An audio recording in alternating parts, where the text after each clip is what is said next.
Умение принимать сложные решения с максимальным ожиданием отличает хороших игроков от посредственных. Особенно это чувствуется, когда действовать приходится под давлением денег, собственного эго, авторитета соперника. И чаще всего трудности возникают, когда соперник репрезентует что-то очень сильное, а у нас рука, которую крайне сложно выбросить.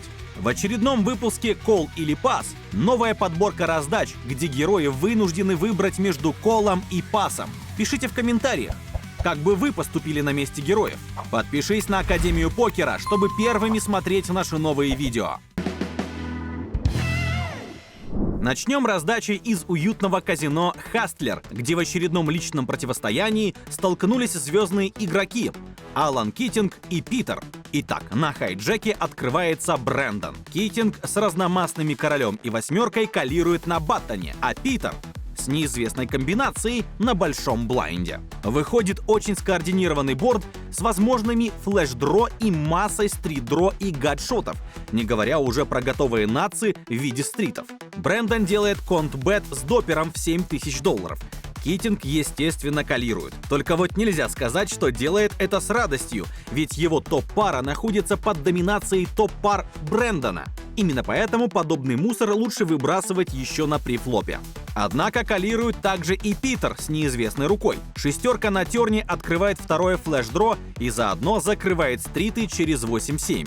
Брэндон ставит $23 000. Китинг еще безрадостнее калирует. Соперник без позиции ставит 2 конт-бета в мультипоте. Радоваться действительно нечему. Но не выкинешь же здесь топ-пару. Но вдруг темп раздачи меняется благодаря Питеру, который объявляет рейс до 180 000. Брэндон тут же выбрасывает свою пока победную руку. Что тут сказать? Очень слабая игра, но не этого покериста мы сегодня обсуждаем. Казалось бы, пора покинуть розыгрыш и Алану. Но не тут-то было. Пожалуй, Китинг куда больше боялся именно Брэндона, у которого масса готовых рук лучше его. Но раз уж тот выбросил, британец остался 1 на 1 с супер-агрессивным соперником, склонным к очень широким блефам. А доска невероятно богата на возможные блефы. Китинг колл.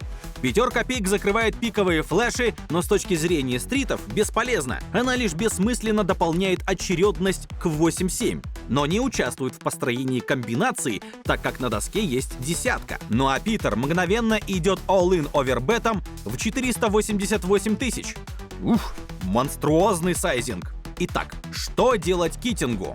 Колл или пас? Пишите в комментариях свои мысли. Итак, что же репрезентует Питер? Естественно, напрашиваются пиковые флеши, ведь в ином случае сам китаец должен был быть осторожнее, верно? А проблема в том, что у самого Китинга пиковый король, блокер к флешам. Но может у Питера все же стрит 8-7? И у Алана еще один блокер уже к этой комбинации. Вот же незадача. 2 блокера. Так что, калируем?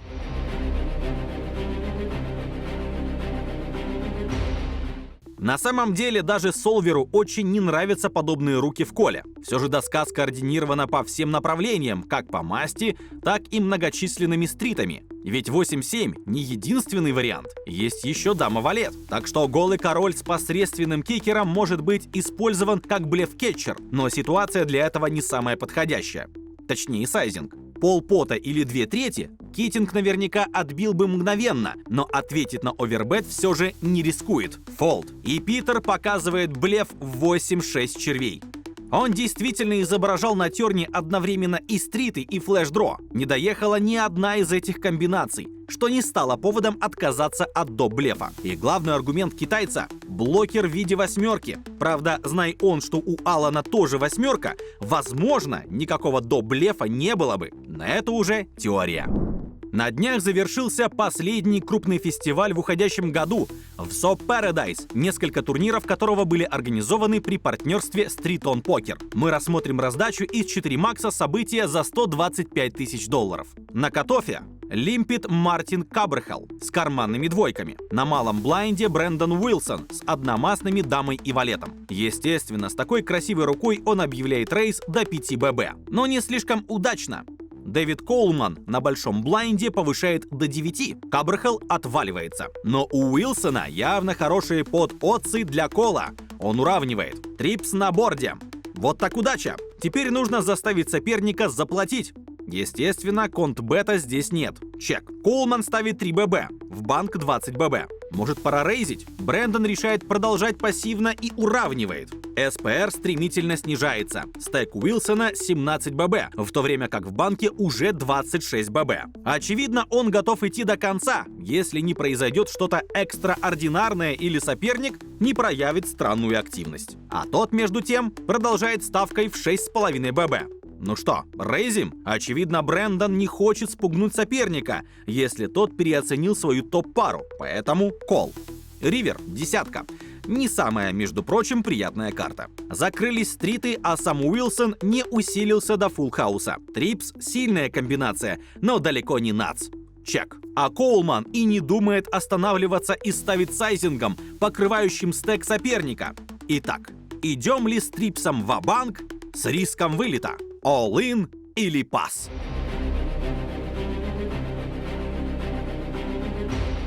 Пишите в комментарии. Естественно, чтобы в таком СПР выбросить Трипс, нужны веские основания. Мы помним фолд Виктора Малиновского с такой комбинацией против 3 баррелей Джейсона Куна. И там Limitless каким-то образом прочел угрозу и сделал ужасный с точки зрения ГТО фолд, который оказался абсолютно правильным. А вот Уилсону той самой чуйки не хватило. Он переоценил Трипс и проиграл фулл-хаусу королей. Ужасный кулер, но вообще-то не безнадежный. Если бы Брэндон чуть углубился в анализ, возможно, он сумел бы найти пас и попробовать раскрутиться в дальнейшем или хотя бы просто оформить еще один пейдж-джамп.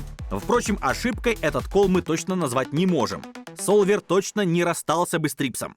Проверь свой уровень игры в покер. Получай новый контент раньше всех. Уникальные бонусы для покеристов. Все это в нашем телеграм-боте. Также ты сможешь записаться на пробное занятие в Академию покера и достичь результатов, как наши ученики. Ссылка на бота уже в комментариях под видео. И снова Хастлер, и снова High Stakes. Но мы рассмотрим не просто раздачу, а целую серию противостояний двух игроков в пределах одной сессии. Алан Китинг — бесспорный профи, умный, агрессивный и крайне успешный. Сэм Кики по прозвищу Сеньор Тильт — формальный любитель, так как зарабатывает сторонним бизнесом. Однако это также довольно умный, плюсующий игрок, хорошо понимающий покер и имеющий железную логику. Итак, первое сражение начинается с 5 лимпов. На большом блайнде Кики с разномастными дамой и валетом. Рука, конечно, посредственная, но с ней он точно не хочет оказаться в мультипоте. Он рейзит, причем, чтобы отбить соперникам желание калировать, выбирает огромный сайзинг. 23 тысячи долларов, то есть 23 ББ. Не помогает.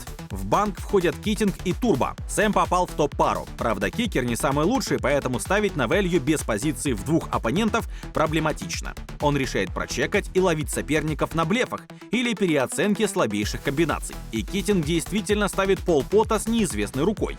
Турбо плохо попал в борт. Бэкдор. Не повод продолжать в мультипоте. Да еще в бутерброде между соперниками. Фолд. Кики, естественно, уравнивает. Терн бланковый. Сэм снова чекает и получает конт-бет в 90 тысяч. Куда деваться? У нас топ-пара и агрессивный блефующий соперник. Кол. Ривер. Снова бланк. Снова чек. И снова ставка от Китинга. На этот раз овербетом в 375 тысяч. Итак, кол или пас?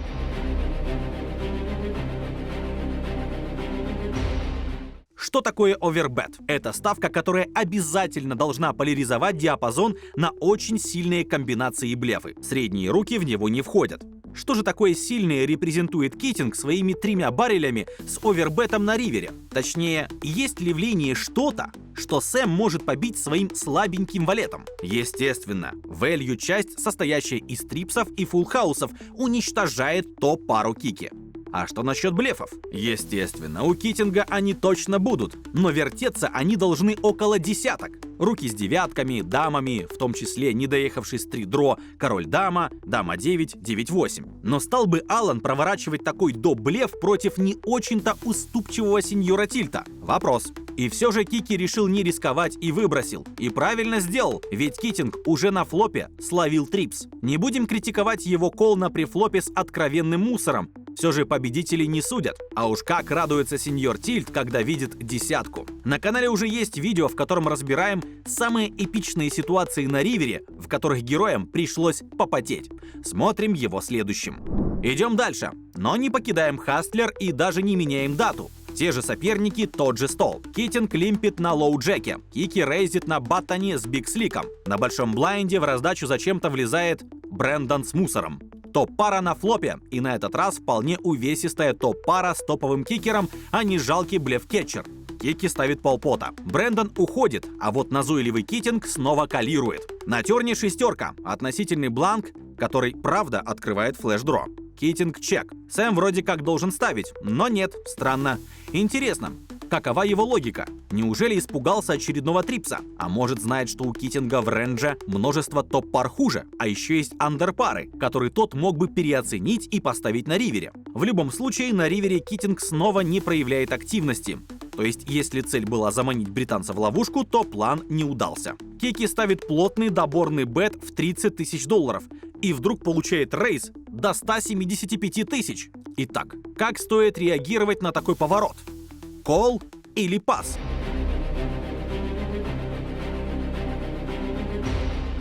Очень похоже на некий доезд Китинга на терне или ривере, но в карманные валеты мы не верим. Их он бы рейзил на префлопе. Шестерки – вполне рабочий вариант. Может быть, король валет рискованно повышает с допером на спаренной доске, когда у соперника есть оверпары в виде тузов. Впрочем, тоже реально. Что насчет трипсов? Чтобы не рейзить их на флопе, нужны серьезная выдержка, хладнокровие и тщательный план на раздачу со слоуплеем. Мог ли Китинг так заморочиться? Оказывается, мог.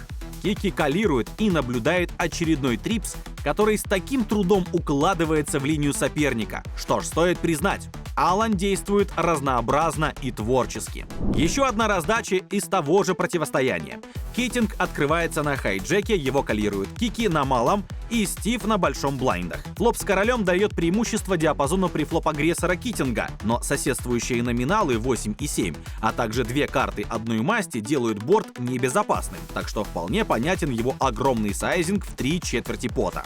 Стив фолдит, а вот Сэм получает стрит-дро. Наверное, будь ставка Китинга поменьше, он мог бы и рейзить, но решает действовать пассивно. И, наконец, ему везет, шестерка закрывает стрит.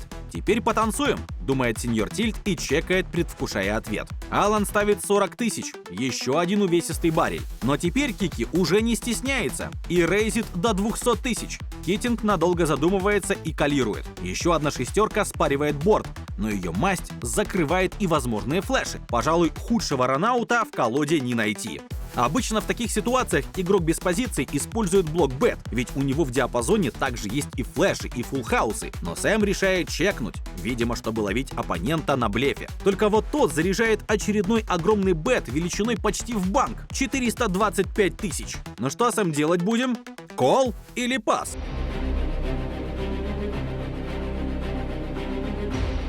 Тут у сеньора Тильта полностью отказывают нервы, и он выдает длительную тираду через слово, используя всем известное односложное англоязычное ругательство. И его можно понять. Один и тот же соперник раз за разом ставит тебя в тупик в очень дорогих банках. Он настолько разъярен, что разбрасывает собственные фишки, подтверждая справедливость своего псевдонима. Кстати, видео с подборкой драк на покерных турнирах уже на канале. Не забудьте посмотреть. И все же ярость, гнев и раздражение не синоним Тильту. Несмотря на злость, Кики задает себе правильные вопросы. Ну и что я, собственно, бью теперь из того, с чем он закалировал терн? Опять же, блефы у Алана обязательно будут, это факт. Но по сути, единственное, что бьет Сэм, недоехавшие червовые флеш-дро, которые он еще и блокирует своей рукой. Тильт тильтом, но Кики показывает себя мыслящим покеристом с развитой логикой и чувством самосохранения. Фолд. И Алан показывает нацевый флеш. Третий дорогущий кулер Китинга против Сэма в одной сессии. Вот уж везение одного и невезение другого. На этом все. Пишите, сколько решений вы угадали. Возможно, кто-то рискнул бы ловить Китинга в последней раздаче. И смотрите прошлый выпуск «Кол или пас». Сможете прочитать оппонентов в этих раздачах. Ставьте лайк, если видео вам понравилось. Пока!